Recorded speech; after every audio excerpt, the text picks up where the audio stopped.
Good evening. I just have to adjust my camera. Okay. Welcome. I have two tables open. We're going to play PLO 25 today.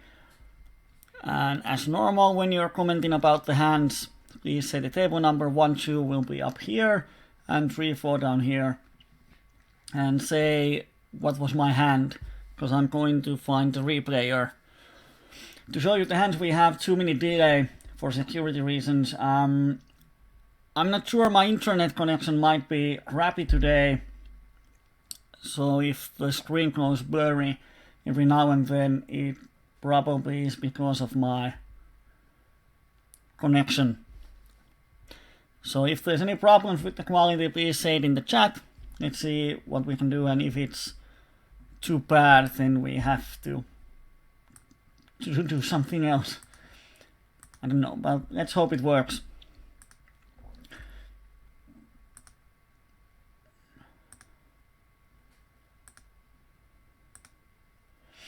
I'm gonna waiting for a few tables. Not many good tables today. But let's see what happens.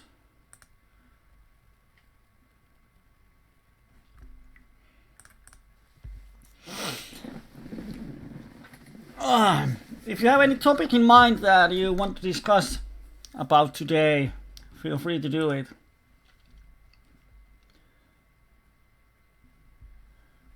I'm going to see if I have completed my daily challenge or not. And hello Vaakukauris and Ahile.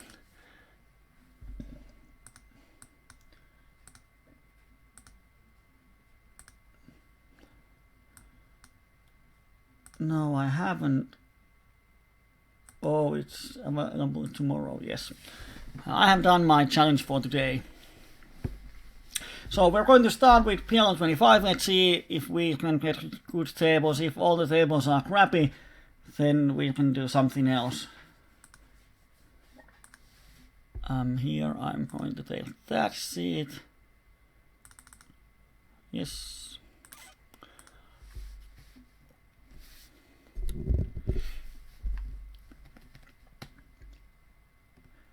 Should be a good table. There's players from Israel, Portugal, Cyprus.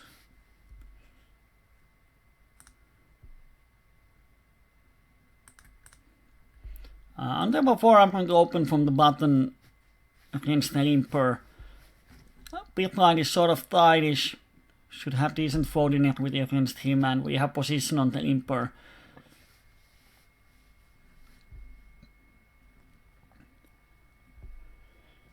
And we flop middle pair. Quick check, so I'm going to see bet. I don't think this person has hit the board often when he insta checks. So I'm worried about this night raise, and they both have a lot of draws in their range, and if they have some random king, we have some equity against that. But when they both call, flop is sort of dry, the turn doesn't change the board. So if I bet here, I don't have a lot of folding equity.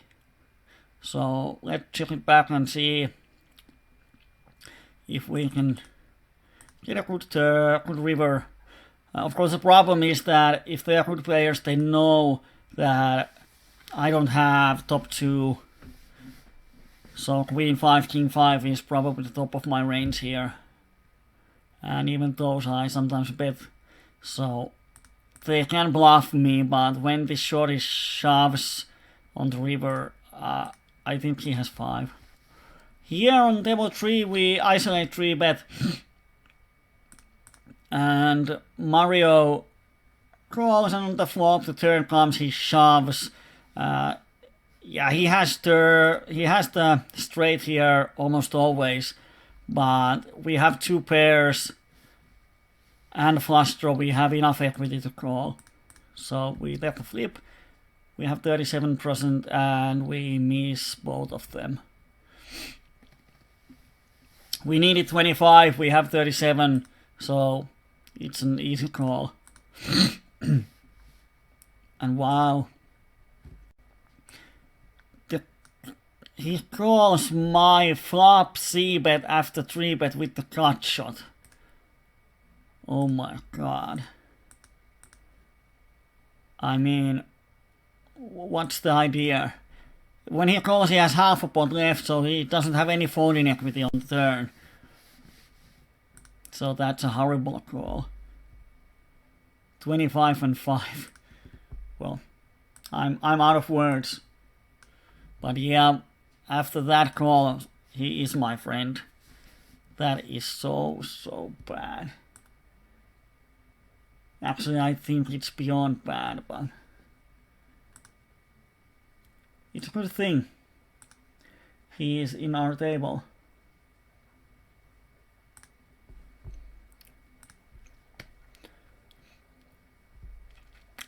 And Kauris says that the daily challenge crashes computers. Well, it hasn't crashed mine, although I don't know if I have won anything. I know that I haven't won $1,000, but if I have some smaller winnings, I have no idea.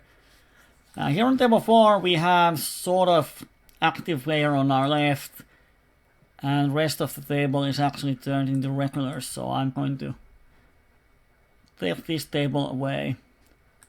Here I'm going to just 3-bet. Mario made such bad calls, and now he min 3-bets. Actually min 4-bets. Wow. Looks like aces, but we have to pay 150. And oh, and he pots. This is terrible overplay, no matter what his hand is. Because if he has aces, it's a horrible shove. He has to call after this one. If he has a monster, now he's just maximizing folding equity. So yeah, he's a bad player, no doubt.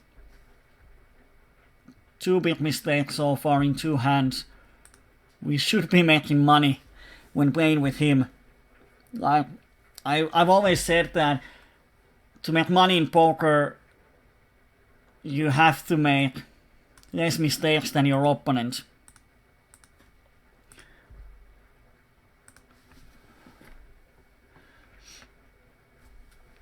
I'm just going to see.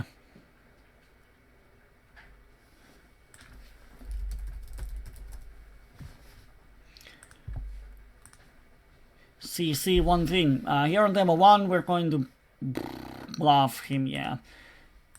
When betting half a pot, we have to be successful 1 out of 3 times to make profit. So if he folds half of his range to this board, we are making money. But when he doesn't, yeah, he has 2 pairs in his range, sets in his range, flushes in his range. And now he bets the river. Question is, can he bluff? Because we make the straight on the river. Can he bluff the river or value bet something smaller? If he's a good player, I would be more happy to call. But when he's a bad player, I need to flush.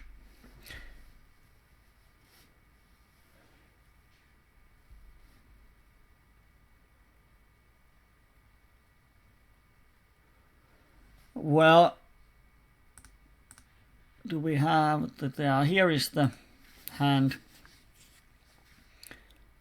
Yeah, it's a standard isolation because if I call, we're going to create multi-way pot, and I don't want to play multi-way pot with this hand. So I isolate. If he 4-bets, it's an easy call. If he calls, then we can see on the flop if we want to stack off or do we want to get a free card. So I think it's a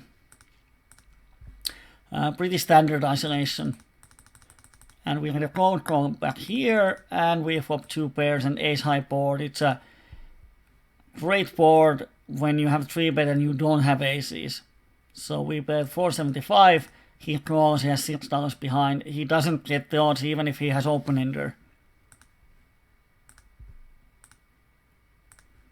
So yeah, he goes with the cut shot and hits it.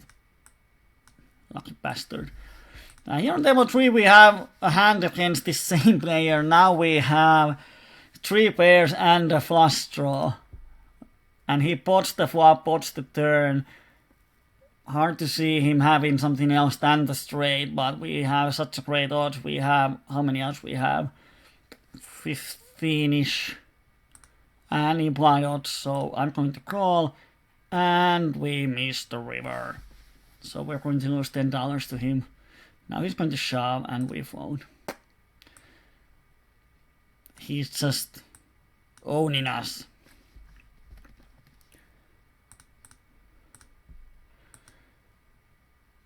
Double suited kings. At least we have good hands against him, so.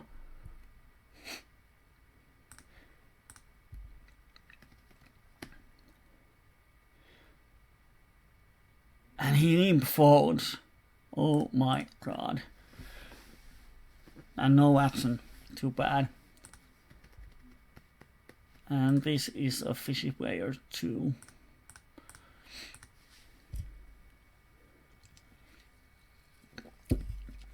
Yeah, of course it increases variance, but I don't think we should miss plus EV situations if we are scared of variance.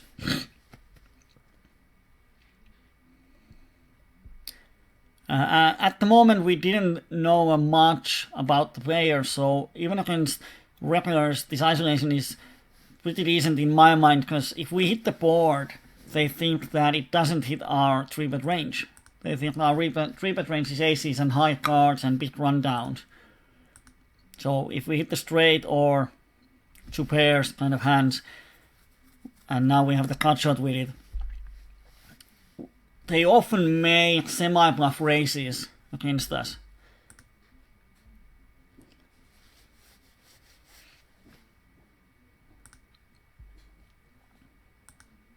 So I much rather 3-bet this type of hand than ace 8-7-6.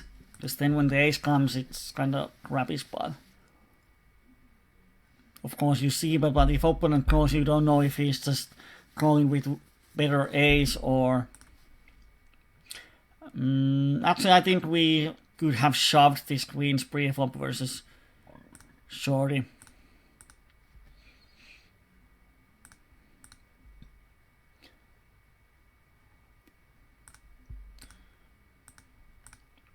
If he shoves the river, I'm going to fold.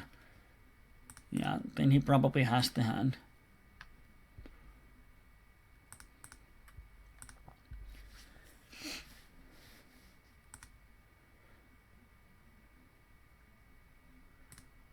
And he's from Greece, he's our friend. He's a call happy player, so I'm going to value bet the river with the straight. He shouldn't have full houses that much. Unless he's low played aces or jack. And he just folds.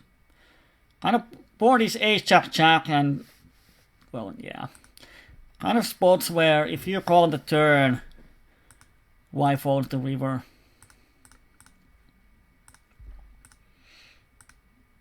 But top pair, top kicker, not flush draw, and no action. What's wrong with the people?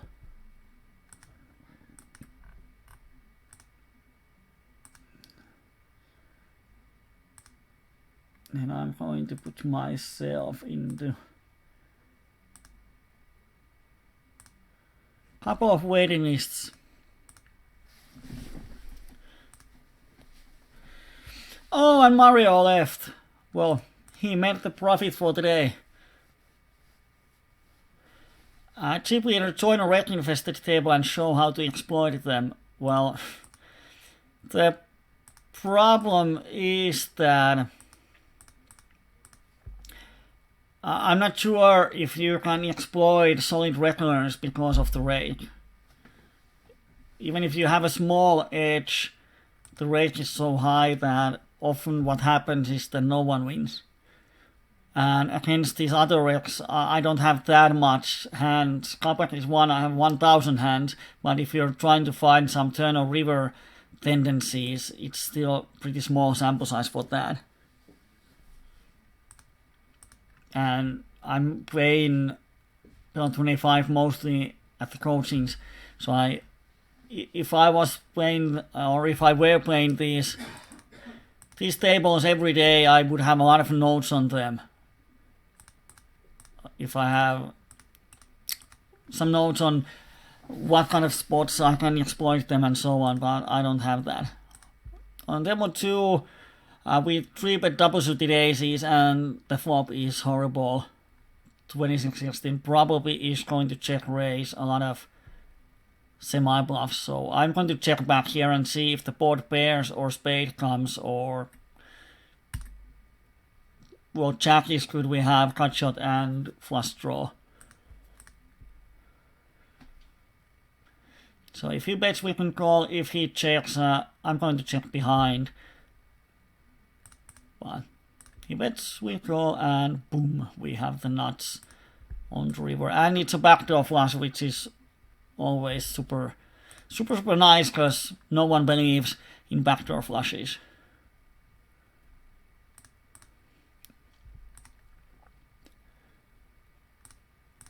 And then we can bet big, and if he has a straight, I think he's going to snap call because he might think we have a missed club draw. But he insta-fold, so probably doesn't or didn't have much. Here on table 4 we have blockers to every straight draw and a cut shot. But there's one over, and I'm going to check and see if the turn improves me. And if they check, then I'm going to bet, because they probably don't have a jack that often.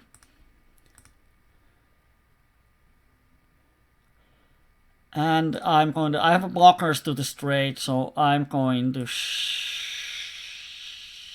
and make him fold 2 pairs if he has any. Like 9 deuce or 5 deuce type of crap. And he folds.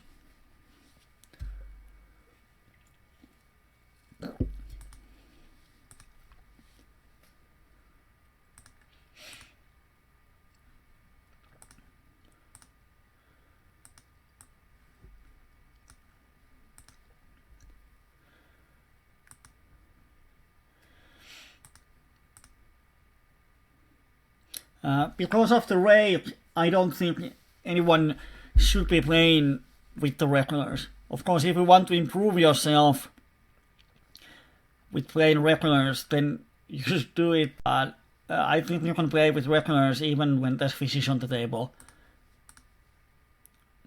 Because the problem is that you pay 20 BPs per 100 hand as a rate.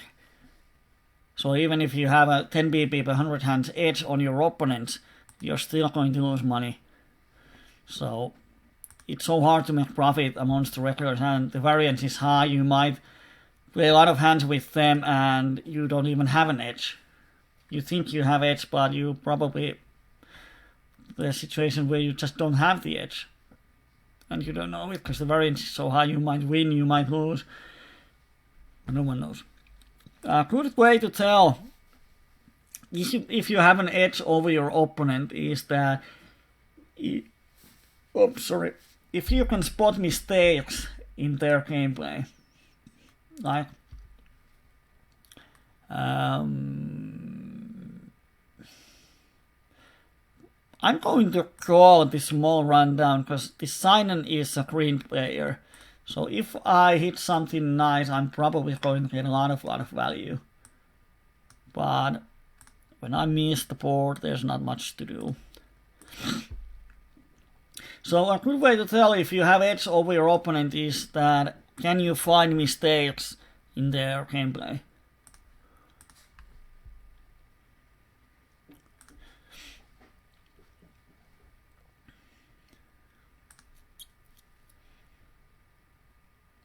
And if he bets, I'm going to call, and he shows me 7 deuce. Great.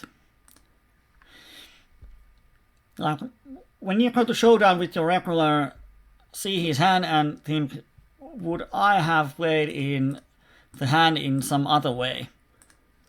And if you spot the mistake that your opponent played it in a strange way, then you probably have an edge over him. And he has 140 behind, so we're going to get the stack in.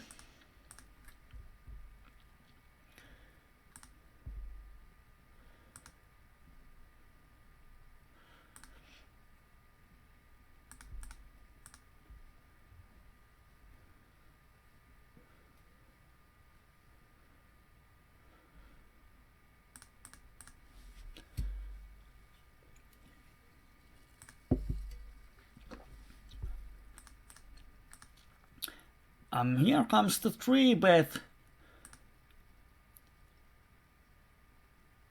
Wow. Probably has aces. So I'm going to go not happy about it, because ace makes one part of our straights, but we get such great odds.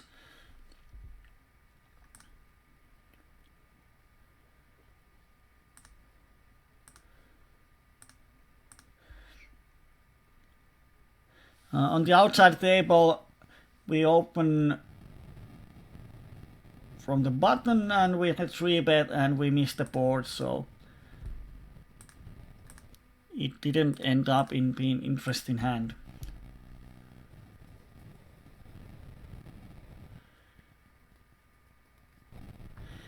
Yeah, there are only few regulars that I really don't like to play with. Sort of regulars that I think that are making my life so miserable that it's hard to play with them. But even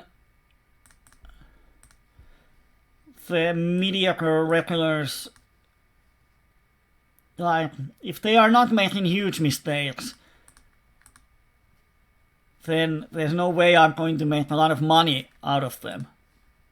Because I have to beat the rate, 20 BB per 100 hand. Yeah, when a nit has a green line, like in here, it means, well, he's not nit, but where's the sign? And it was in here.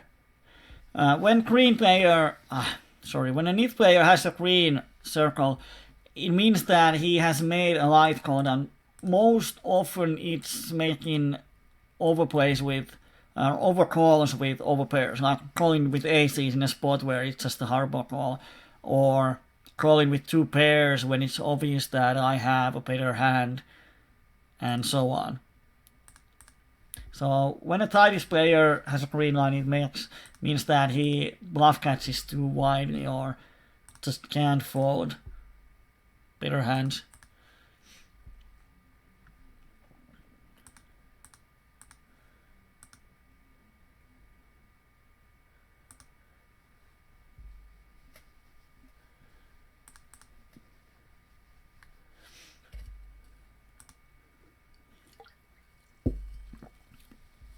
Like here,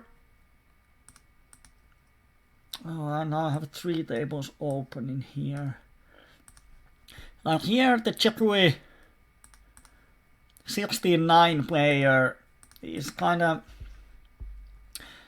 We are not going to lose a lot of money to him, but we are not going to win a lot of money from him, because he just doesn't make a lot of mistakes.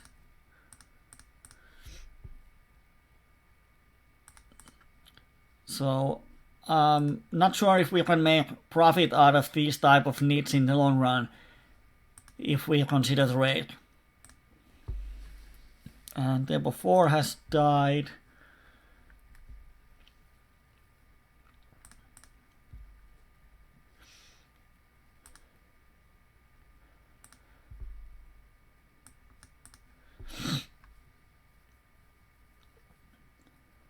Because beating the micros is hard enough due to rate, even when you're playing with the really bad players.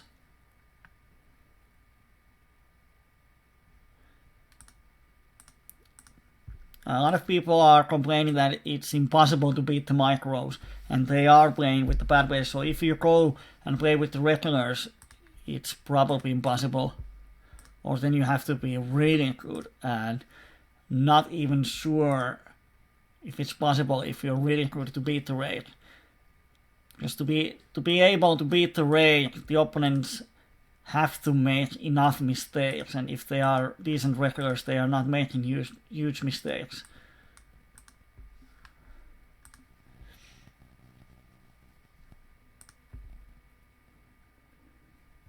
I'm going to open up 4 table. Let's put like this one.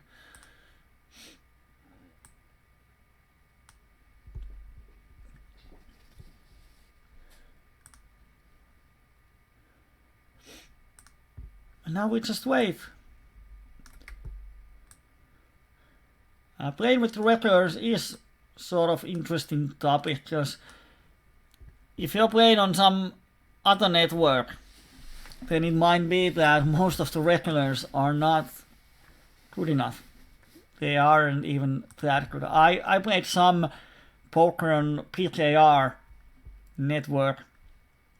I don't free money in there, so I took some free shots, and oh boy, there were same players every day, but they were so bad it was just like printing money. So especially in the smaller networks, the regulars might be just bad enough so you can play with anyone and just print money. Table 4, great hand, but when flop comes this, our hand is just paper. There's nothing we can do.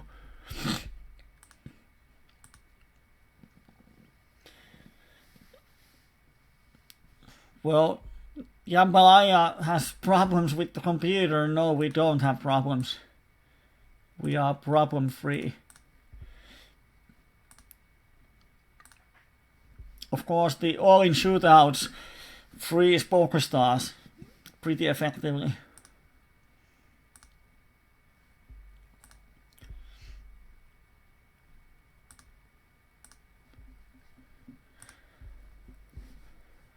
And now we just have to continue trying to find good tables.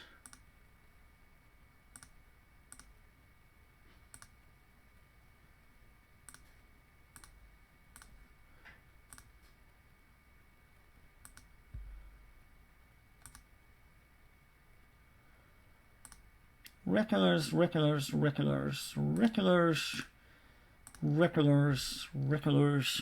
Wow. Yeah, VJ is on few tables. I have been on the waiting list for ages. Tried to find him, but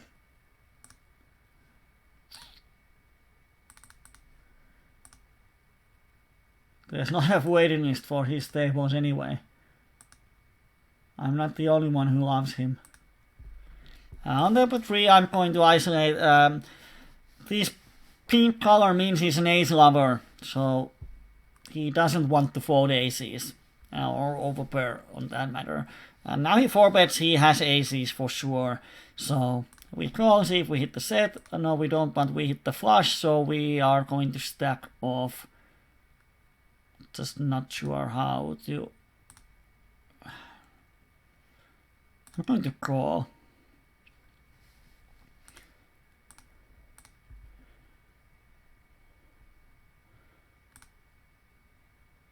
Wow. Well, if he has aces with.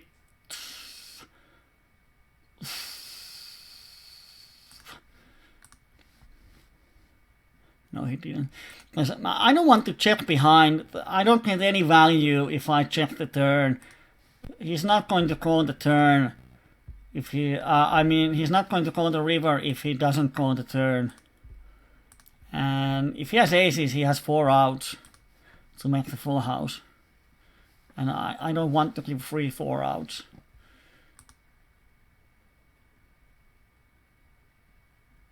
I'm going to check call this river when he spares the board. I give him a shot to bluff me.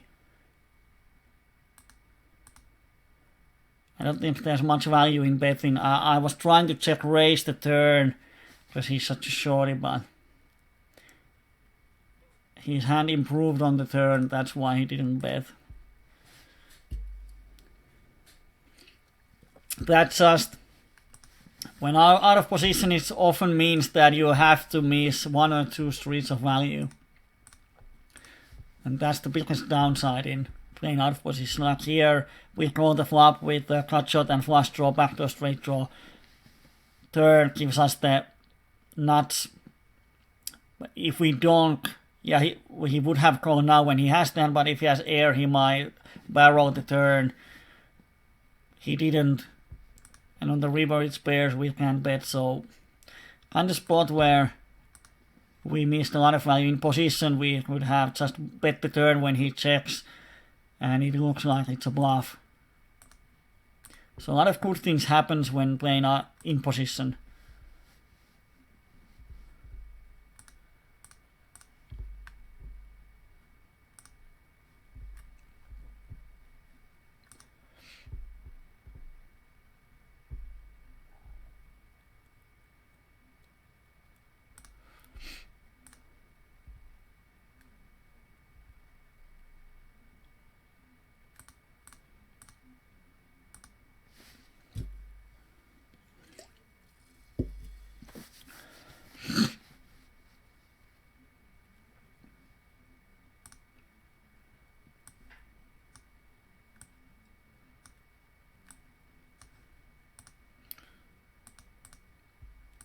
There were 3 top pair and cut shot. And he just thought he's kind of nitty. I'm going to call here. And on this flop I'm going to float. But he checks. I'm going to bet once and see what happens. Probably check raise. These people often do silly stuff.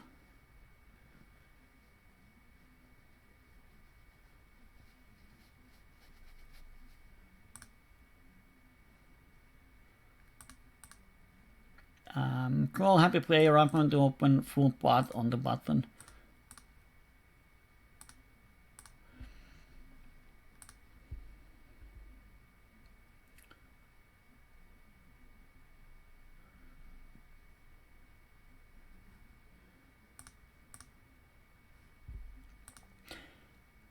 I may say 6 flop, half a pot is fine. We have a lot of fun. 90 cents, or we can bet 90 cents.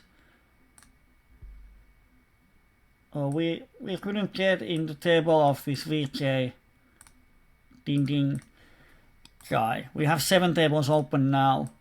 So I'm going to, where can I find the dude?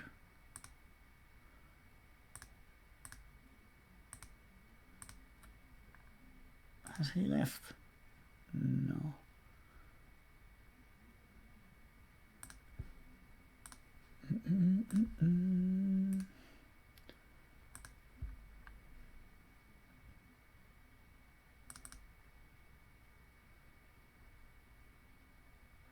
Yeah, the tables with the VK44, they are just full of players.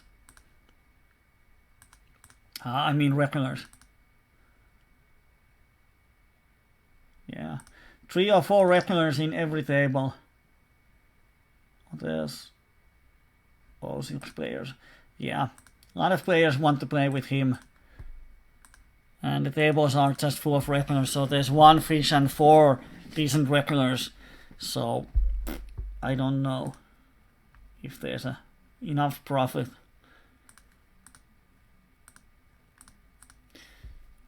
It's kind of sad that now there are a lot of regulars.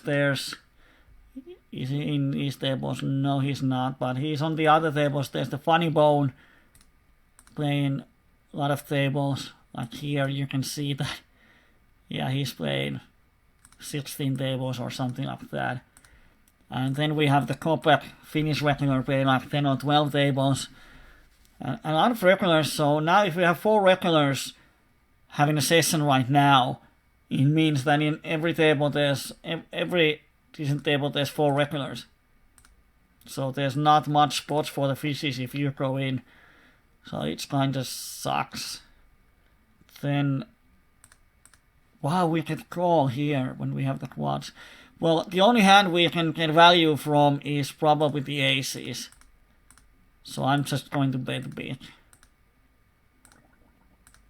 If he has aces, he's going to call me. If he has something else, I just don't know why he calls the turn.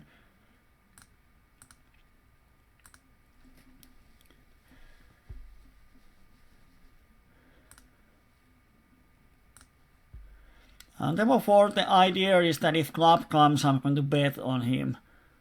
But now it didn't come, so we are just folding.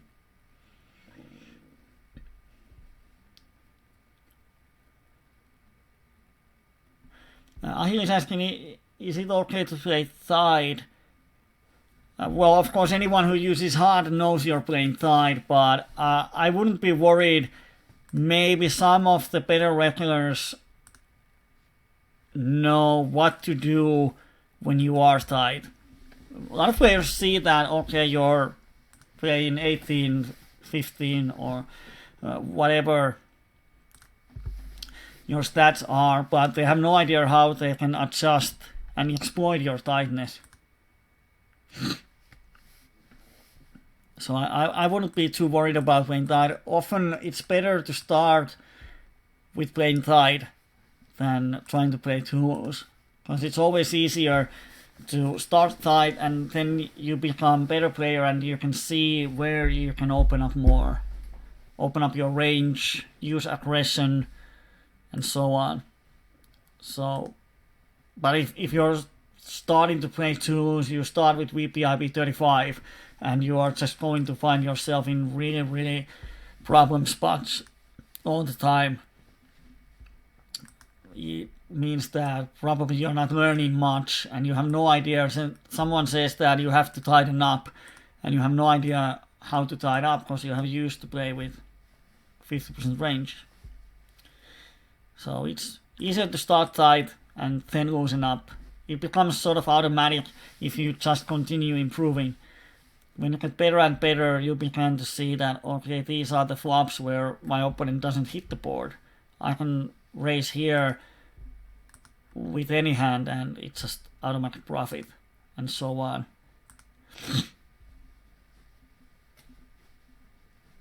Yeah, someone got angry here.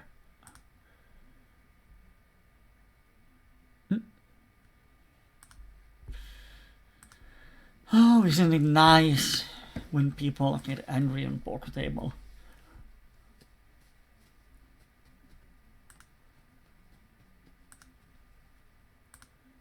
On the outside table, Shorty opens, aggressive button, 3 bets. We are out of position, so I'm just going to 4-bet and shove. And we get the money in versus Ace King Jack 6, which is great. And we get the side pot. Wow.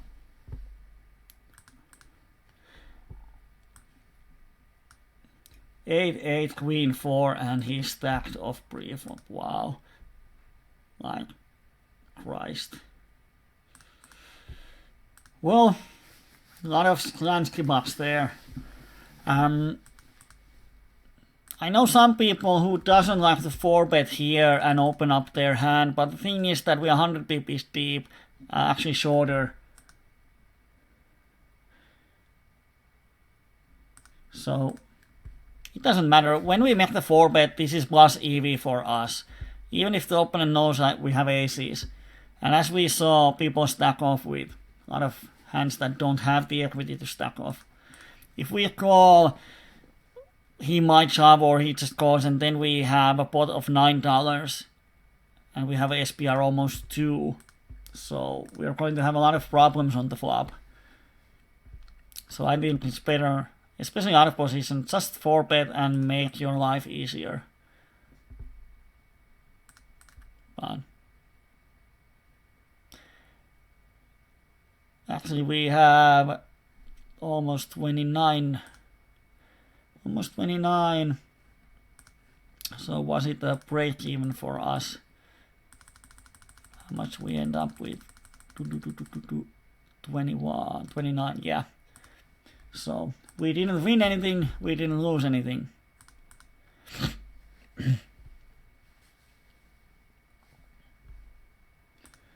And welcome Arnimet. Oh, we missed the steal opportunity. Welcome Arnimet. Ace king 9 duels. Wow. So tempting.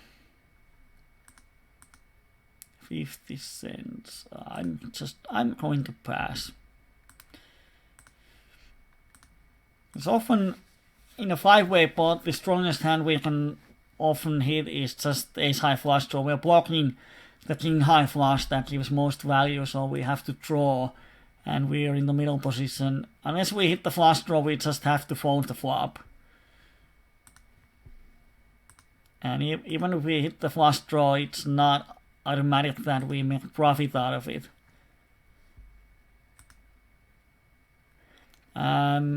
Typically is asking if I have considered playing deep ante-tables.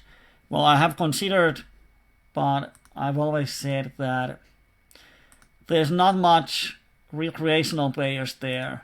Of course, I might be wrong because I have never actually played them a lot. But when I open the lobbies, the same players in each table. And I don't think any recreational player that just wants to gamble like this Maywood here, 61-0, I don't think he's going to deep ante-tables. So I'm going to play with regulars. If I want to play deep, I would probably go to Zoom, where you can get a deep stack easily and have those deep situations. When you're playing deep, the biggest thing you have to adjust is that you don't want to play hands that hit mediocre flops. Like you want to hit hands that can make really strong draws. When they hit strong. And another thing is that don't play out of position. Wow, he called. Well, I bet for value. Often he has the flush draw here. He might have some ace king type of weak made hand he's going to fold on the turn. Or he just chops on me and we make the second nuts. Oh. Well, I can't fold second nuts. So I'm going to check and give him an opportunity to bluff me. And he does, and he has just an ace blocker. Wow. Wow, that's a ballsy move, have to admit. Calling the flop raise with just aces and a blocker. Here on table 1, bet and raise, I'm folding my straight, because when he raises, it screams from ace king. And 2 pairs and a flush draw. Well, I was going to say I'm going to check raise and we are slight favorite over bear 8-9. Because that's good thing to know that 2 pairs and a flush draw is some small favorite over straight. Now when we make the nuts on the turn, of course we have to bet and hope he has something when he checks the flop. And we bet the river, I hope he has the straight. And he doesn't. 25 then. Well, let's play heads up for a while. And he 3-bets me. I have such a crappy hand. I'm going to fold this crappy hand. I'm not worried that he can exploit me majorly if I make one fold. When I have bigger sample size, when I know that he's 3-betting more, then I can adjust myself. But if I fold the ones, now when I don't have the ace in my hand, I'm definitely not folding.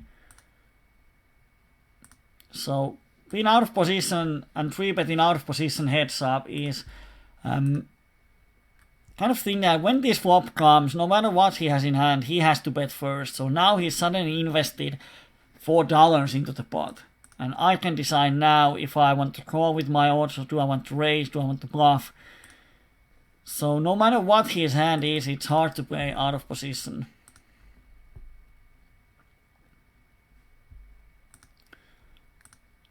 And now he folded from the button. Have to have a crappy hand.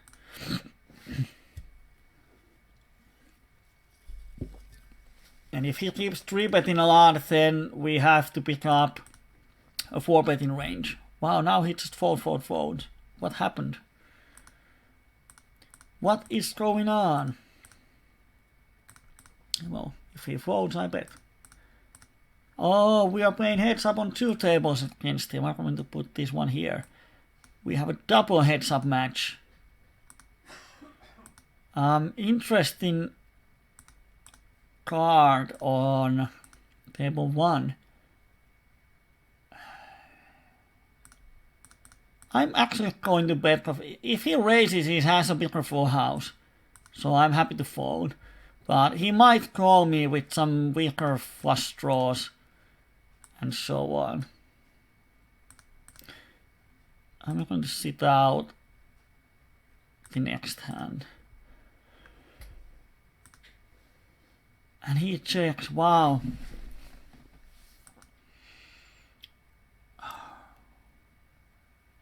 The only hand we can get value from is the straight or weaker 9, but I don't think he should have a lot of those hands, so I'm going to check back. And he had just ace queen.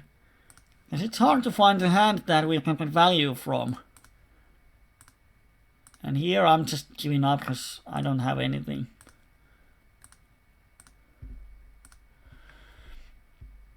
Here on table 3, guy has aces, and he checks the flop. Wow.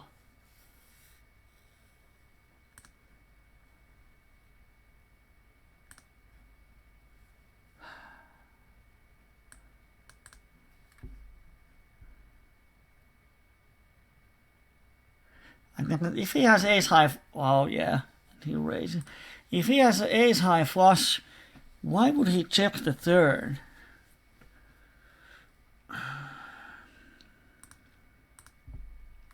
It just doesn't make sense. Or if he has ace deuce. But if I make this inducement bet, oh, should I call?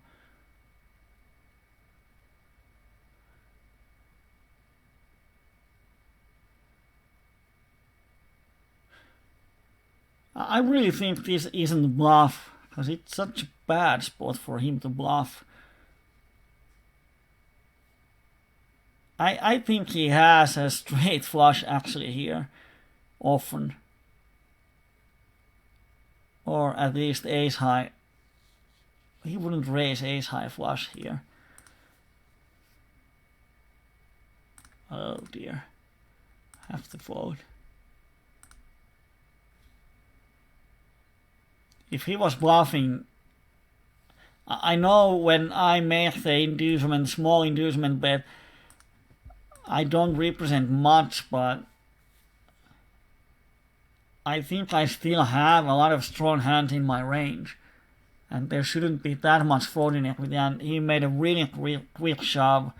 I think if he was bluffing, he would think, at least for a while, what to do. And the fact that he didn't see bet often means he has something. Because we don't have that much history. He shouldn't know that I'm capable of raising those flops with air. If he knew that, of course I'm not doing it in 3-bet pots often, but if he knew that, then he might check back aces and turn it into a bluff catcher, but wow. That was truly a strange hand. Here, we have so many outs that I'm going to bet the turn as value with my draw. We have folding equity, and if he calls, we have a bajillion outs. Like here, and then we are just value betting the shit out of him. And he probably folds, he has a flush draw often. Or some weak hand. This is something that happened when I played PLO 10 during this week, Pielo then Zoom for some reasons that, well, of course, you're English, you don't know the reasons, because I explained them in my Finnish blog. But I played some Pielo then Zoom, and the folding equity on the flop there is minimal. Like, no one is folding anything on the flops. But on the other hand, on turn, even if the turn doesn't change anything, people are folding a ton. They are calling the flop with any pair, any draw. Some are calling with only backdoor stuff. And then they are just folding the turn, because suddenly the pot is big and their hand is not. So people call, like, flop is ace, jack, 5, they are calling with jack 7 deuce. Kind of hand that you have 2 outs to improve, and even then you don't have the nuts. So 95% of the time you are just having a weak garbage hand on the turn. Which is something they should think on the flop, that okay, if I call here, how many turns I can continue calling. Or paired boards, people call the flop with anything and fold turn with almost everything.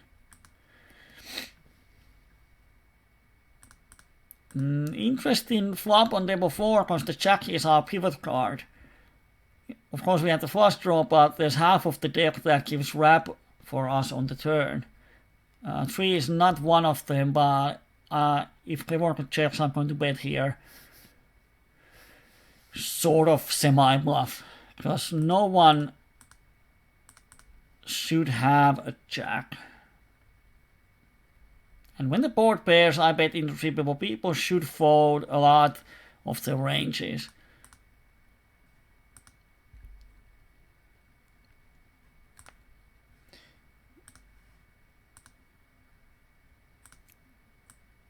So I'm going to bet the river. We have on king high, it's not enough to win. If the river was king or queen, I would check. But here, when he doesn't raise the turn, he probably has overpair, draw, a jack. He doesn't believe me. But when I bet the river, then he has to start to believe. Smack you.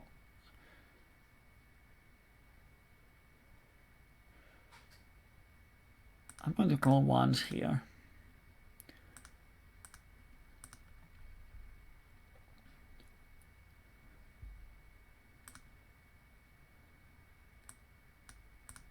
And let's give some pressure to him. It's hard for him to call unless he has the trips or full house. Like, even if he has ace queen here, ace king, when I raise the turn, it's hard for him to call, because it's blind versus blind. We definitely have 6 in our range. We might have some 6 type of hand. We might even have queen 6, ace 6. It's just one of those spots where opponent might actually realize that, yeah, we have a lot of bluffs in our range, but his hand is just not good enough to do anything. Like, sometimes opponent shoves on us and we have all the blockers. Like, we have the ace blocker and we bet the river, and opponent shoves on us and we know he just can't have the nuts. So he probably might have the bluff or something like that. There's some situations in Pielo where we know that opponent is bluffing, but our hand strength is not good enough to call. So it's kind of situations that you know. And sometimes you have a strong feeling that opponents are bluffing a lot. But if you want to win the pot, you have to re-raise or something. Yeah, Oroka has a jack often there too. Here, Fimao calls flop, calls turn, shoves river. Jesus Christ, but yeah, he has 81% of the river showdowns, but he has more sample size. I'm just going to fold. When he calls the turn and suddenly bumps the river, it's hard for him not to have a hand. And here Theo calls the flop, checks the turn, bets the river half a pot.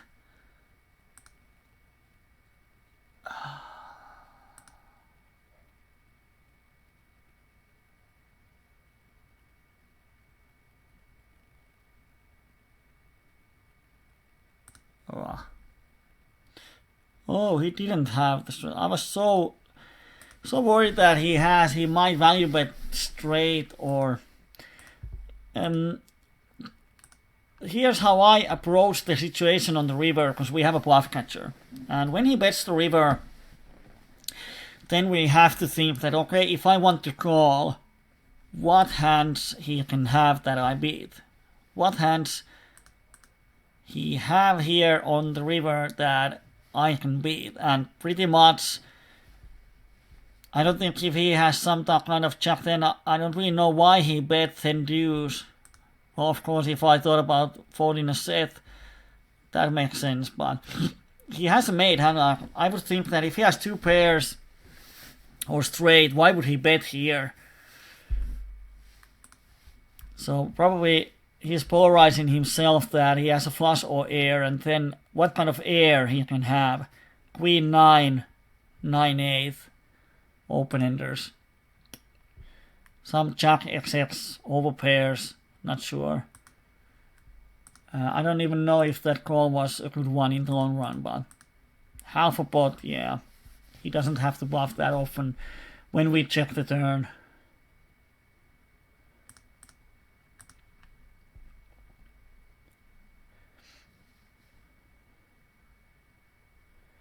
Here I'm going to call with the kings.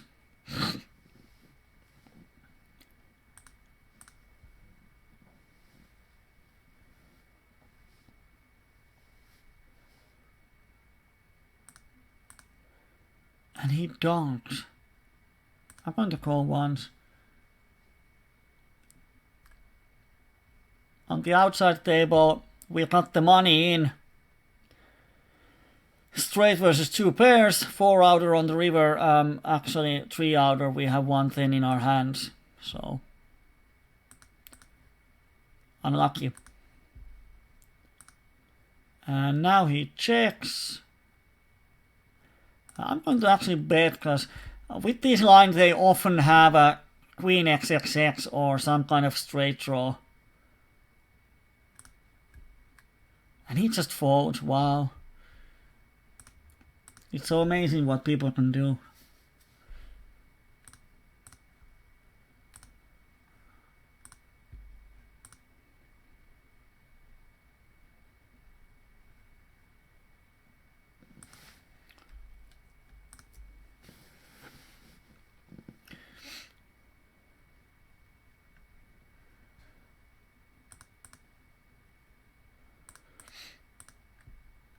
And table 4 has died. There's 2 regulars.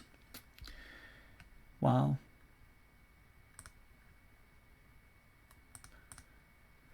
Where have all my fishes gone? Copper 3 bets us. Such a weak hand that. The thing is that he's really hard to outplay post-flop because he doesn't want to fold. So I'm just going to give up with the weak hand.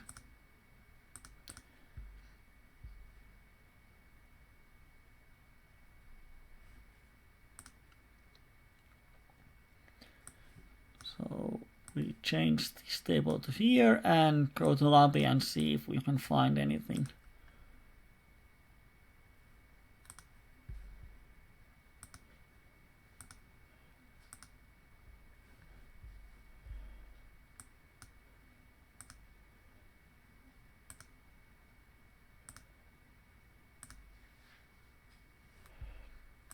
Kings on table 3.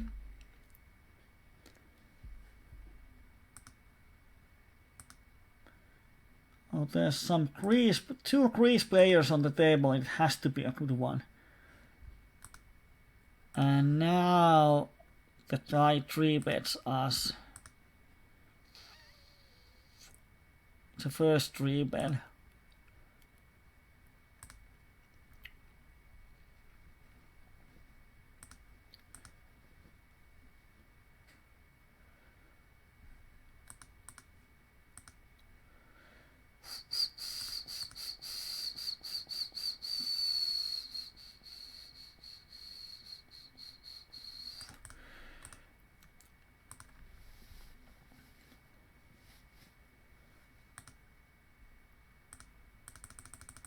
Let's see if he folds to our float. Probably shoves on us. I have this feeling. Oh, he folds. I'm wrong.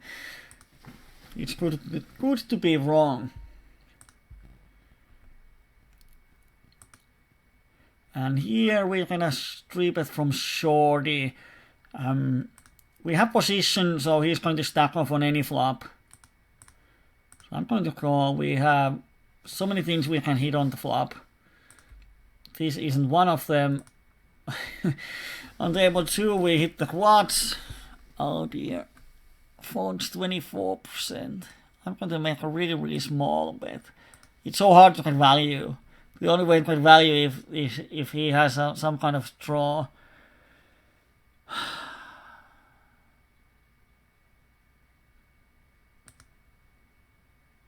No, I was hoping for 3, 4, 5 if he has the straight draw. And he bets.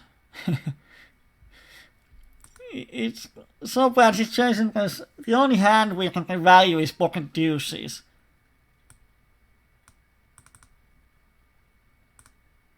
And he folds, yeah, makes sense. Kind of thing that you know your opponent cannot have anything and he just bets on you. Here he opens his aggressive. We have trips and there's flush draws, straight draws. I'm going to protect my hand and just shove the flop. And if it's 5 versus 5, then it sucks, but he has a lot of flush draws. He's going to stack off.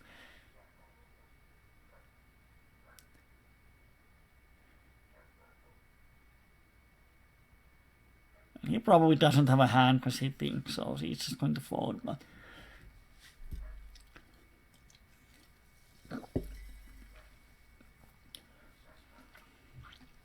sometimes people stack off here with overpair. They think that I'm bluffing. I have seen such strange things happen. Oh, he's disconnected.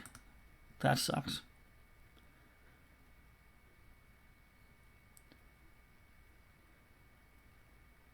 And he folds. Boom.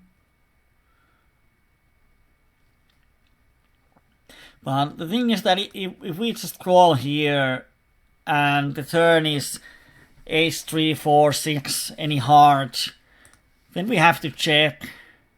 If he bets, we have to call. What happens on the river? There's going to be so bad spots. Of course, if we call and turn is a blank, which is around half of the deck, then we can check raise, or if we check, he might check back and river completes a draw, so I think that's just raising there. People make really light calls, especially in 3-bet boards. It wasn't 3-bet board because he has just opened over thimp, or what was it? And here 3-bet, 4-bet. Oh, if this other queen was any other card, we could take the flip. If they both have aces, we have the best equity, but now when we have the queens, it's not the case. And he stacks off with kings. Oh my god. That never happens with me when I 3-bet aces. No one shoves kings on me.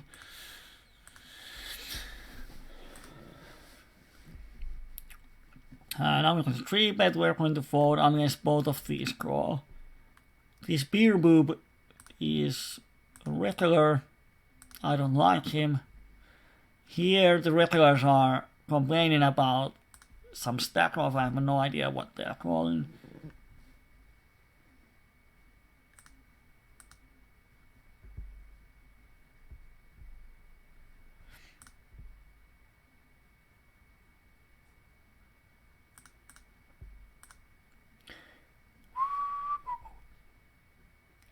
He has raised a lot.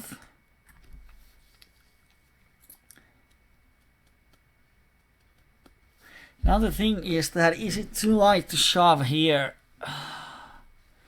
5 out of 19 times 4 out of 60. Because even if he has some 8xxx, we have only 60%, and that's probably the best case scenario.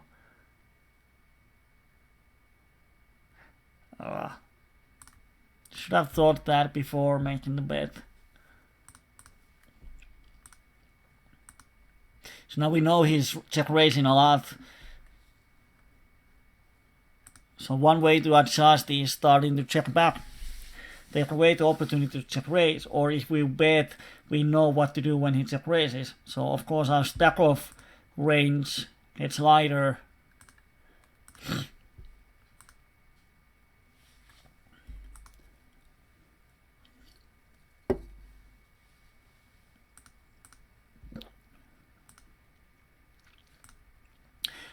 These type of situations where we flop the middle pair, I'm often just fold. It's a small pot, no reason to start to fight. And if opponent has an ace, we are drawing pretty thin. And the thing is that even if we hit the 2 pairs on the turn, we can't do anything but check call, and we might be drawing almost dead. So if we call the flop, we are facing a lot of problems on the turn.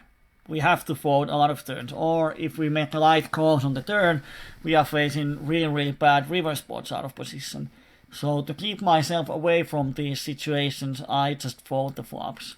A lot of players, especially regulars, call here. They think that opponent range is wide, I'm ahead of his range, which actually might be right. But the thing is that if opponents give pressure to you, can you go to showdown with your range?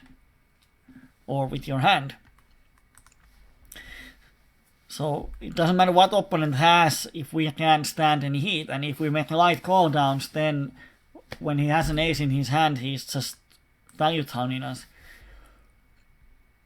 So a lot of regulars do here. They call the flop, they think I'm ahead of his range. Turn is anything opponent bets, they fold. Here on table 4 we have a huge pot coming, ace queen, jack, 3, and we have the button, which is a great thing. So I can't fold this on the button. And if we hit some kind of nuts, there's a huge possibility that people will put money in for us, and we win 400 PP pot. But we didn't this time.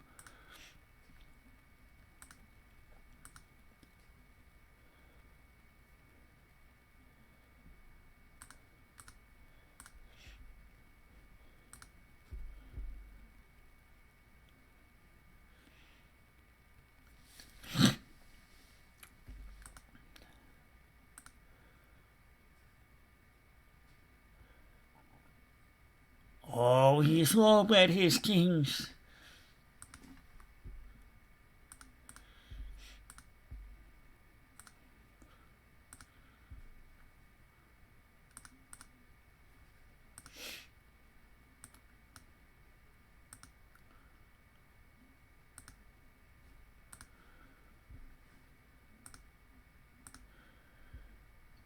Can't find any fishes on the table. Oh, I'm going to join that table.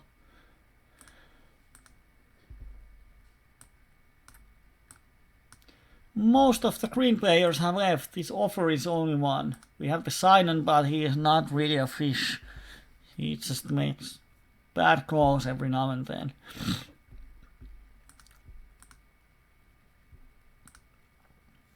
And these people probably get the money in.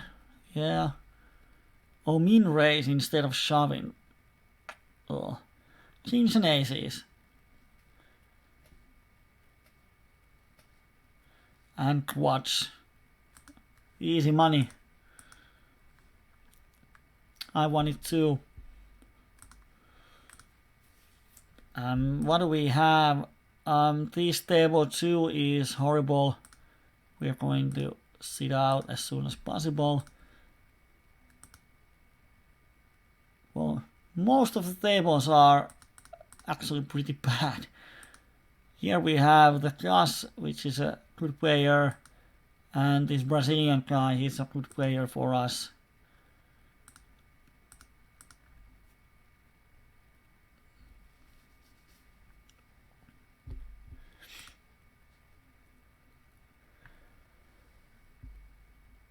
But oh, we have around half an hour left in the coaching, so yeah, we stick to the PLO 25 tables and get the most out of it. We have actually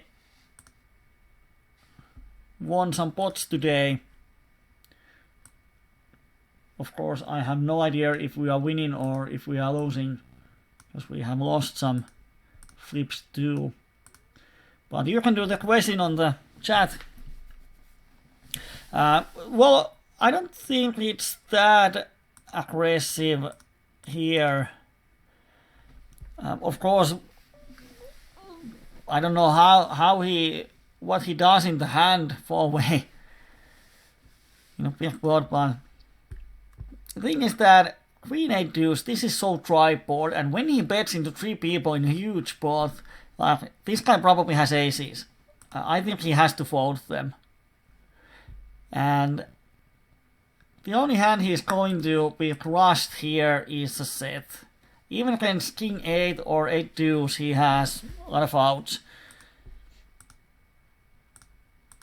So he has a ton of folding equity, and even against opponent ranges, he has a ton of equity. So I think it's a bet that I would have made too. And when this guy calls, turn is a blank and gives him the flush draw, he has to shove, and too bad this guy had the king. So I don't think that's too aggressive. It's a great spot to bet. A lot of folding equity. And the board is so dry, it's really, really hard for anyone to hit this board hard in a 3-bet board.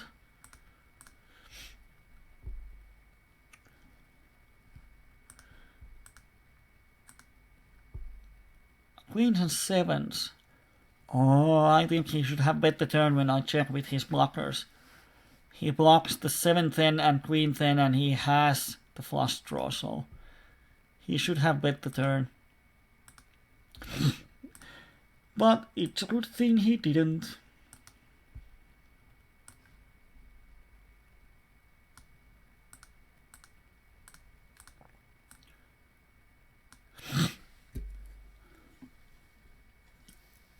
So, we talked earlier that it's good to start by playing tied. That's easy way to play PLO, especially in the start when, or in the beginning, you are more interested in your own cards than your opponent's range. You think your own cards, you think the flop, but when you get familiar with that, you start to think about your opponent range. And when you start to think about ranges, you suddenly see spots where most of your opponent range doesn't hit the board. Like the easiest example is 7-7 deuce board. You check raise your opponent. Your opponent can't really call without a trips or better. He might call with overpair, but if he has wide range, when you raise as much there is in the pot, like if the pot is $1, he bets 50 cents, you raise to 150. You get 1 to 2 odds, which means that you have to be making him fold half of the time. So now if he folds everything but trips or overpairs, it's something like 20% of his range. So he's going to fold 80% of his range, which means that you are making automatic profit, even if he calls with overpairs. So you realize that, okay, if I raise here, I get kind of odds that if my opponent folds everything but the good hands, I'm making profit. That's an easy example. When you play with equities and ranges and practice it more, you begin to see kind of boards that are similar. Like there's the King 8 deuce. Really hard for anyone's 3-bet range to hit that board hard. So they can kind of call when someone bets into 3 peoples in a huge pot. So I think it's Spear Boob, it's a great play from him.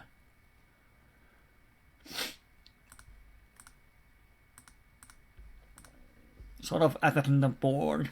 It's like, even if he didn't have the king, I think that if he's ballsy enough, he can bet the flop with almost anything. I don't think the backdoor flush draws matter that much. He doesn't really want to be called. Of course, they give some extra 8% equity. But other than that, I think on that board it's a good spot for him to bet because there's 2 people left to act, so he looks a lot stronger. If everyone checks and I bet the same, I don't think I have as much folding equity as he does. Here on the before we have the backdoor flush draw and the open-ender. And everyone checks, so they probably don't have a straight. I have straight in my range with this line, so I can bet this and expect to get folds. Or if they call with draws, we have 2 pairs. And if they raise, we are just beat, so kind of easy bet there. And we win the pot, which is a great thing.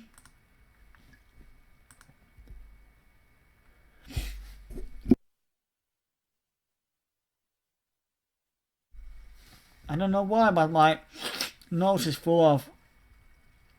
Actually, I don't know the word in English for the green stuff that comes from your nose. What is it?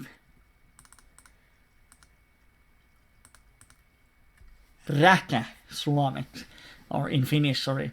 It's räkä in Finnish. I don't know what it is, but I have it, my nose full. And here we have flush draw and overpair. So yeah, I'm stacking off on this pot.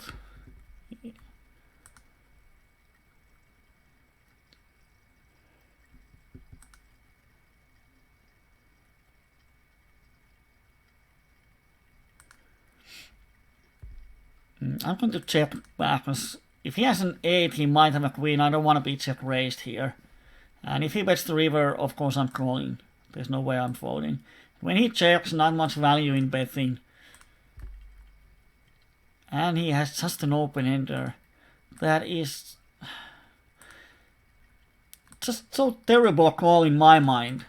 Because it's a 3-bet pot and there's a flush draw. And if 7 comes, it gives higher straight. So he doesn't really have, he has 3 outs to the nuts. So I don't like his flop call. I would much rather like him check raising if he wants to turn into semi-bluff. I think check raising has more EV than just calling.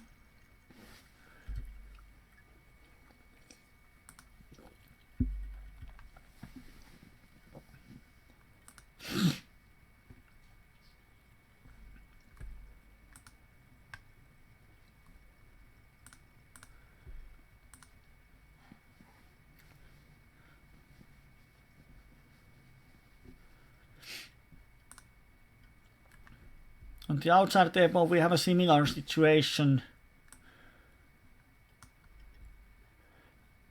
We didn't 3-bet, it's a single raised pot, but we have blockers to straight.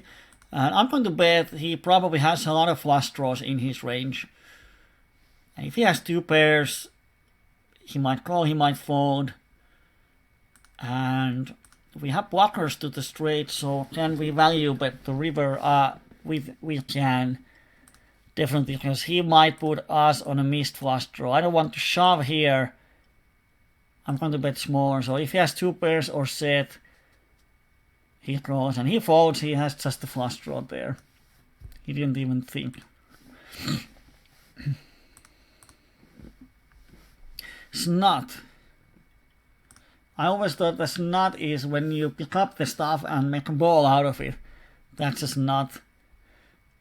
But yeah, I have my nose full of snot thing. Snotting. Oh my god. The jokes are getting worse and worse. And I don't know why, but it doesn't come out. Like if I'm sneezing, nothing comes out, just air. Here on number 1 I'm going to call, and on this board, let's see his bet sizing. Yes, I'm going to I'm going to raise to 325. If he has a flush draw, he calls, but everything outside that he kind of has to fold. And I'm risking 3. Wow. Mr. Ace 4. Or he might have a read on my bet sizing that I have a lot of bluffs here. The thing was that I'm risking 325 to win around $3. So if he folds half of his range, I make profit. And I assume that he c-bets his whole range here, almost. So if his range is like 40% from the cutoff, he's definitely going to fold half of his range.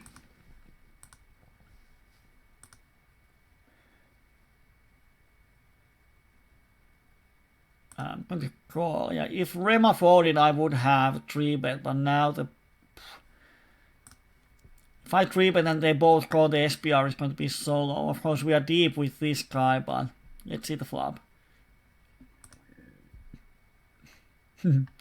As I folded the last hand, I don't think he's ever believing me. Rema probably has a lot of overpairs and flush draws here with that bet sizing, but he's an ace lover, which means he doesn't like to fold the overpair. So I don't want to raise him. I have to barrel and hope the flush doesn't come there. Beerbube probably doesn't have a deuce here. I would say overpair and flush draw often. It's just a bad flop to dark bet one. Of course, often when I think they have just an overpair and I make a light raise, they show me 9-9 here, and I think that why in the earth would he dark with the 9-9? Booker. Never heard that word, but thank you, Dea, for this important information.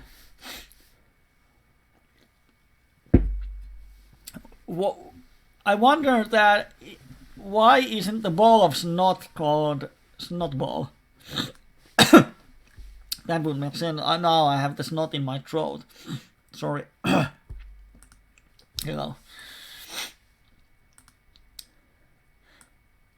This is going to be PLO snot from here on. I think we are going to play for like 5 to 10 minutes. Oh, what happened?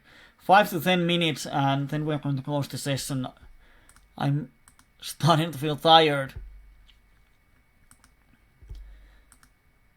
Had to wake up early for the whole week. Sucks to be in school. I ran down, but it's going to be multi-way pot. I'm actually going to pass because these opponents love to play in position, love to punish me. Then we have a calling station. This guy is kind of crazy, and then we have the Rema. So often when we open here, we're going to have a multi-way pot, and without any flush draws, it's going to be so hard, even if we hit the board. So now, due to this set of opponents, I'm actually going to fold. Against more passive players here, I would definitely open it, even from UTG. Here we're going to min 3-bet the min raiser, fight fire with fire. We have the blockers, so I'm going to bet this third and bet any non-spade river.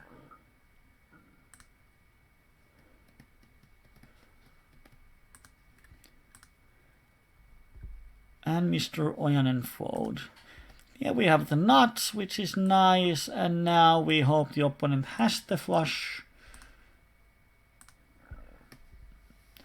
Which he probably does, so we can bet the river with British bet sizing.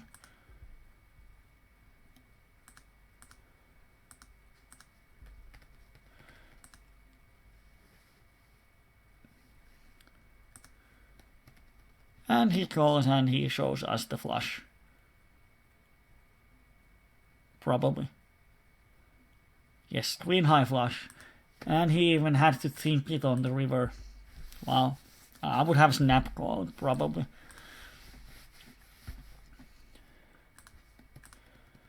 Yeah, there I used to be an au pair.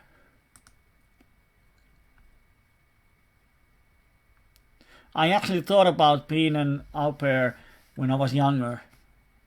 Not the young one, but like 30 years or something.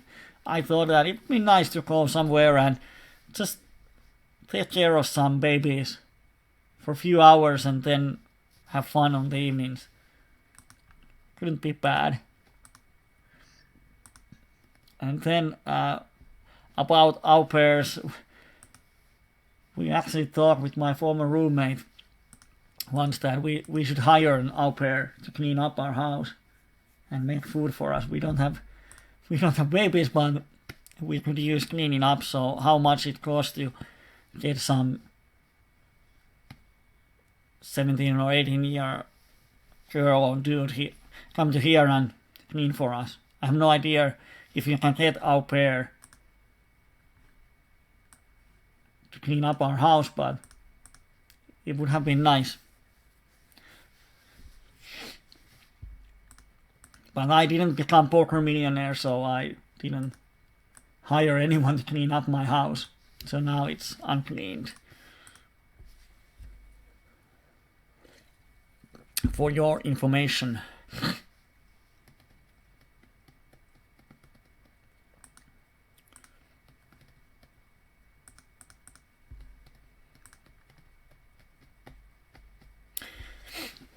And we can 3-bet, yes, we call because it's blind versus blind against the Finnish regular whose 3-bet range is super wide, and we kind of miss the board.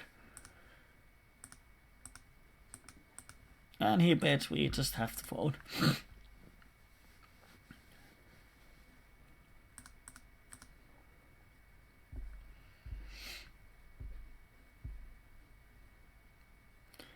$0.50. Ace 10 9 4. Ooh. Kinda close. But we have the green player here.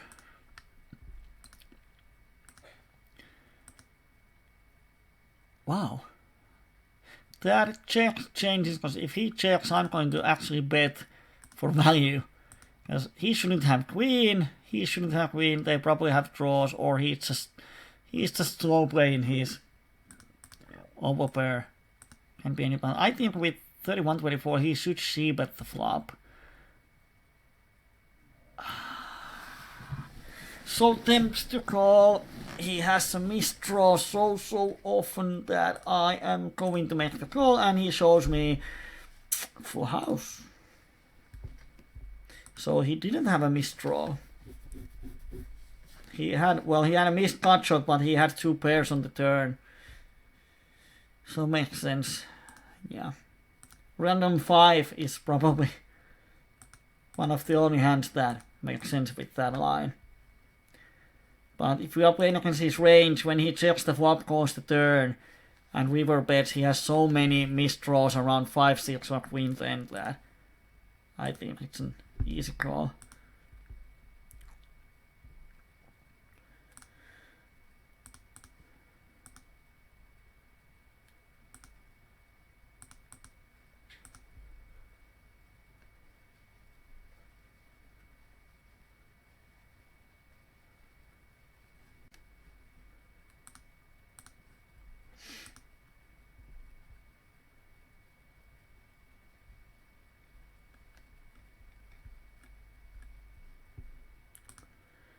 On table 3 we missed the board.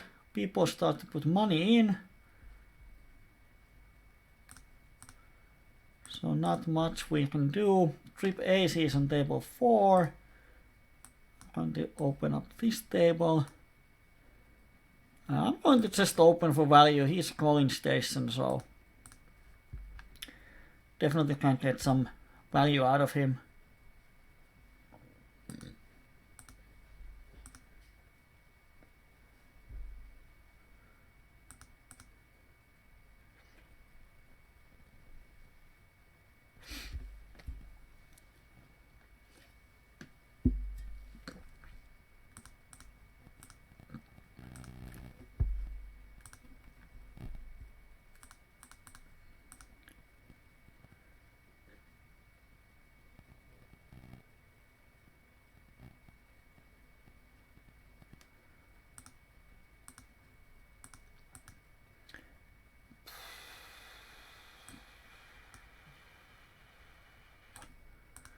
going to fold on table 3 because there's going to be so many bad rivers, and if the river, even if it doesn't complete the flush or straight, there's actually going to be only 6 that doesn't complete any more straights. So if I go on the turn, I'm going to have to fold so many rivers. And even all his bluffs have great equity against me. Here, what the opponent had. Oh, yeah.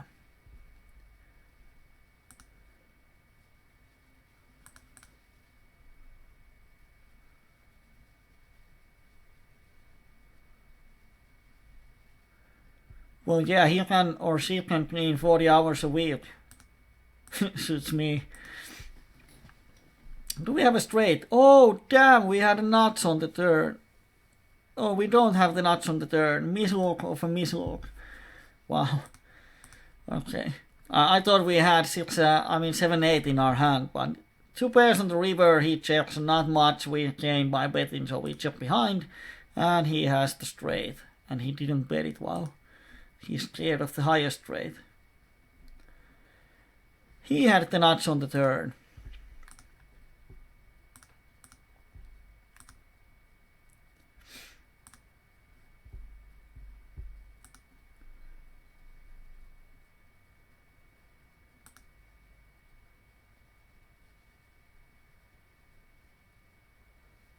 I'm going to change these tables to outside because they have familiar players in them. So just to security reasons, I'm going to show you if there's some interesting hands going on.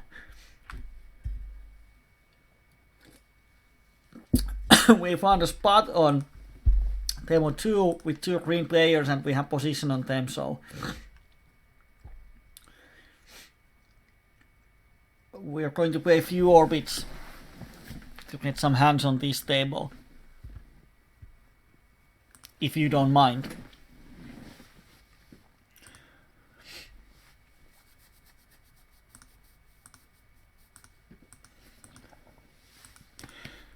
Let's see if we can get playable hands.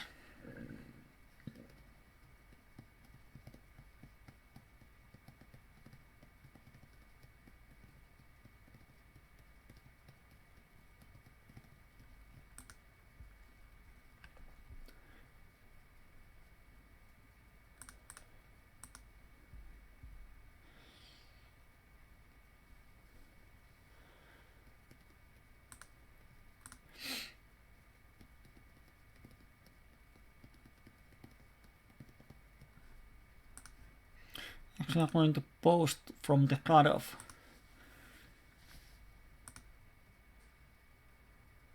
I'm going to see bet the flop. Then I actually improve on the turn. I'm going to bet the turn. We have the top pair, and his range is super 1. And if he raises, he has the 9th in, and we can't really improve against that.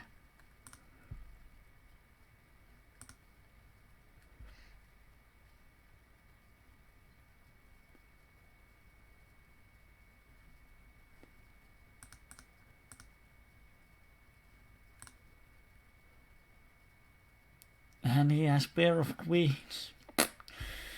Well, that sucks.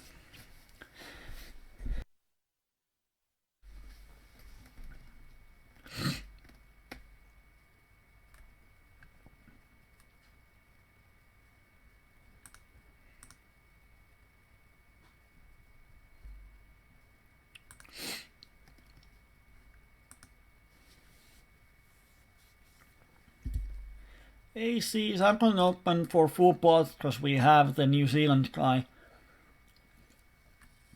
Probably not folding anything from the big blind.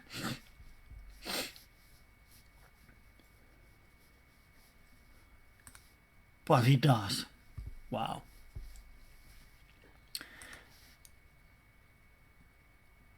Another great hand.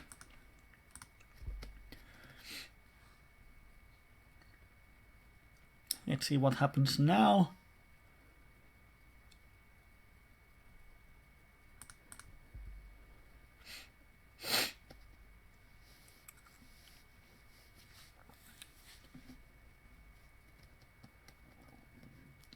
And he folds again. Wow, what happened? And not so great hand from UTG. Would be a nice hand from late position, but from here, queen high flush draw is just problems.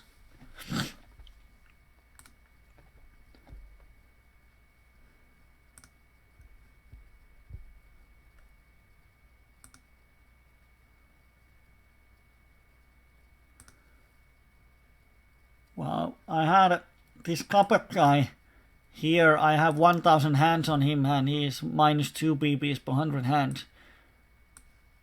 So he's not crossing the stakes, at least on my sample size.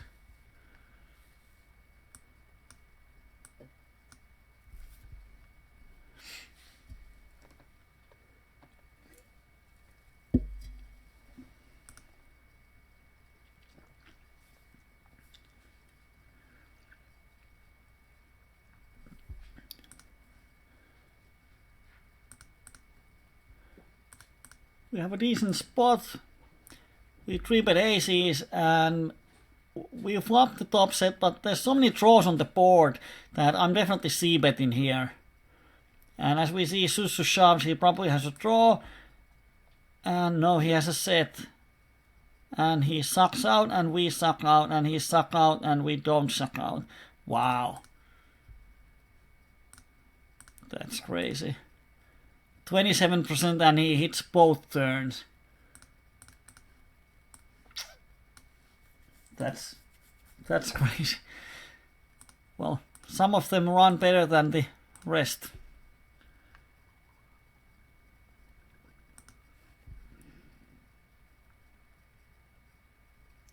Wow. He has 2 outs.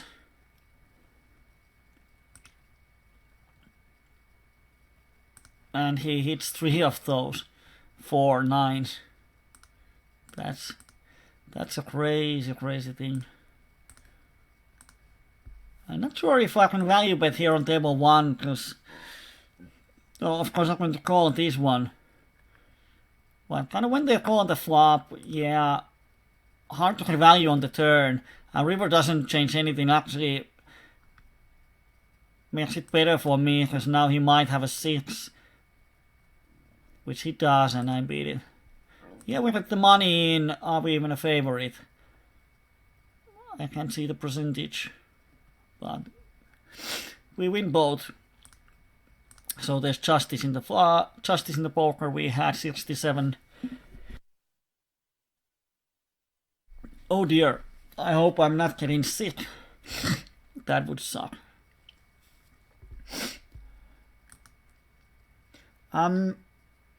I think we're going to close our session here. I'm going to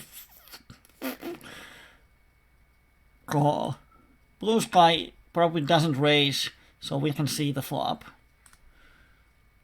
Of course, the problem is with this hand that most of the things we hit are not to the nuts, but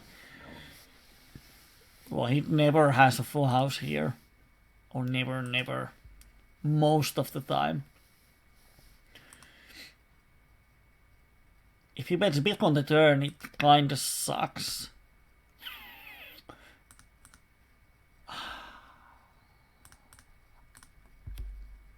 At least he has bigger ace. Might actually have 6 because he had a free flop.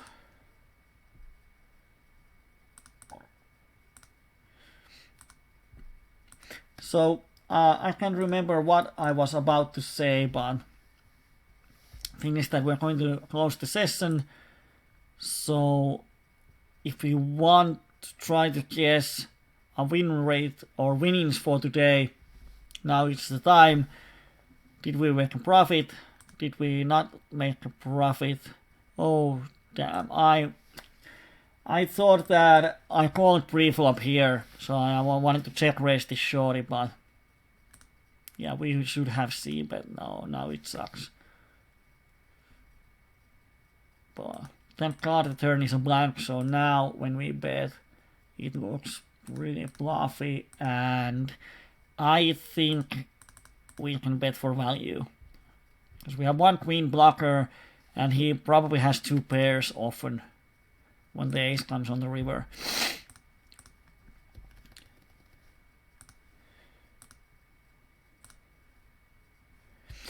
So yeah, you can try to guess our profit. Did we make a profit? Did we make negative winnings? Before you do, I have to say that we might make more, at least in theory. Not sure. No, we flop aces. I mean set of aces, but we got no action. Oh, he's sitting out, it's 400. I'm going to sit out, and here we hit the queen. I'm going to check back, and when he checks the turn, I'm going to bet. That doesn't really change much, so I'm going to bet on table 4. Because 7-9 is still a straight. Of course, he has 7-4 type of hand. He has the straight. And yeah, this is what sucks in PLO. Like, we hit the set and the board just runs super bad. And when they both call, either one of them has the flush draw almost always. So I'm just check folding the river.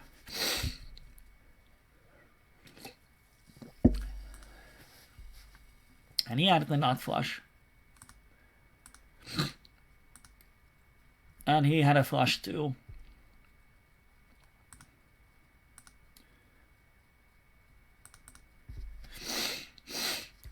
Ooh, we have aces.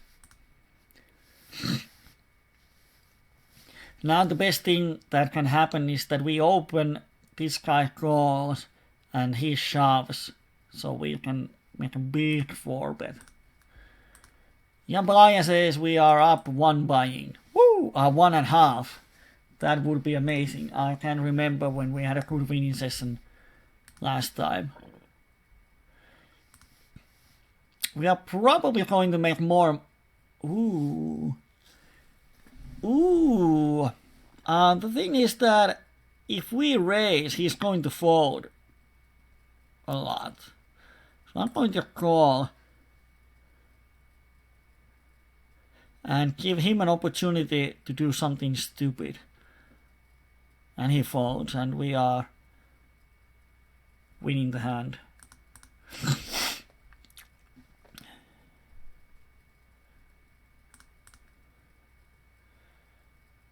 Oh, we have 1,000 hand on Xiao Bao Bao, whatever he is.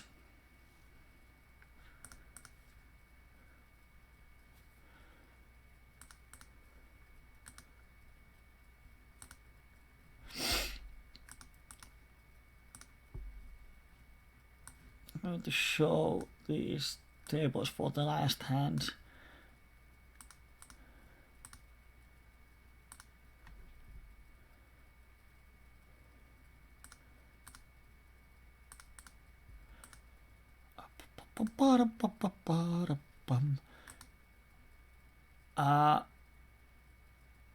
What the heck? Check raise on the turn. Well, I get odds with my flush draw, so yeah, I'm going to call. Sounds like ace king.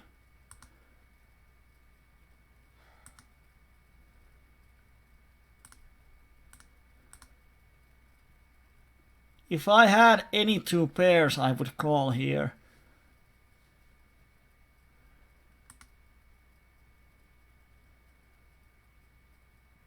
Because they had a min raise, and now when the board changes, he bets bigger. I don't think he ever has a straight here, so either he's overplaying a set or 2 pairs, or he's bluffing with the missed flush draw. But if he has a flush draw, he's often having a king or ace with it. So that's why I don't like to. If I had king 8, I would call. And I don't want to raise him because he's the VJ44.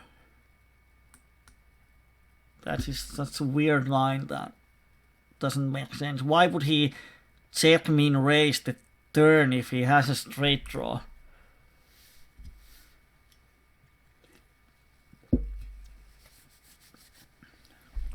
But yeah, he's known of making idiotic stuff. That's why he's green and he's our friend. Oh, I'm bleeding on my forehead.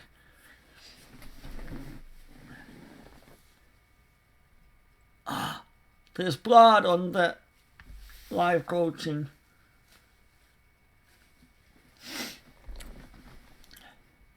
Okay, and now we are one hand away from opening Poker Tracker, and it's time for truth. I think this is the most exciting part of the coaching, when I have no idea how it went. There has been so many surprises, and I think that, yeah, this is a solid session. We are up one buy-in, and then we open the graph, and then everything is going down. The Wingings and EV lines and everything. So you never know what's going to happen.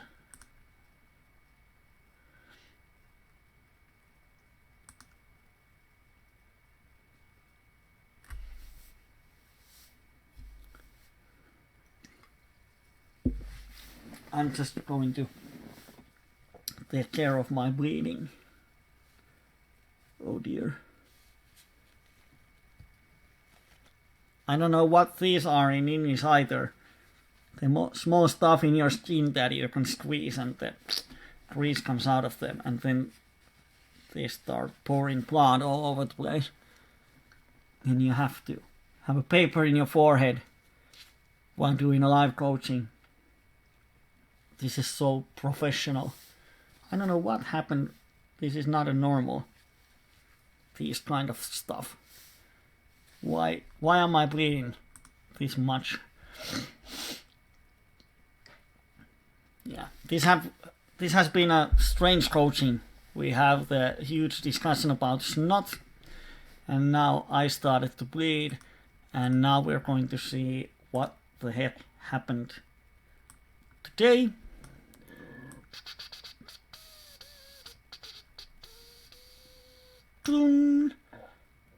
And we are up 1.5 buy-ins. Jambalaya is a sharp guy. Pretty close to 1.5 buy-ins, I don't know. Exactly 1.5 would be 37.5. And EV is over 3 buy-ins, so yeah. I have to be more than happy. Now this graph has railback in it, so I have to edit just a second. Okay, here's the graph. So yeah, we started with a couple of losses and then we climbed up. And here's the hand where what happened here? We lost. We were supposed to win half of the pot and we lost $15. I don't know. Can't remember the hand, but we can find it.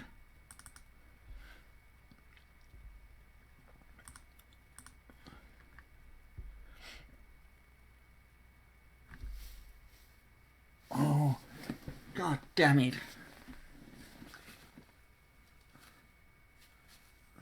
I shouldn't have any veins in my forehead. Strange. Do we have here? Oh, in equity. Oh yeah, this is the hand where.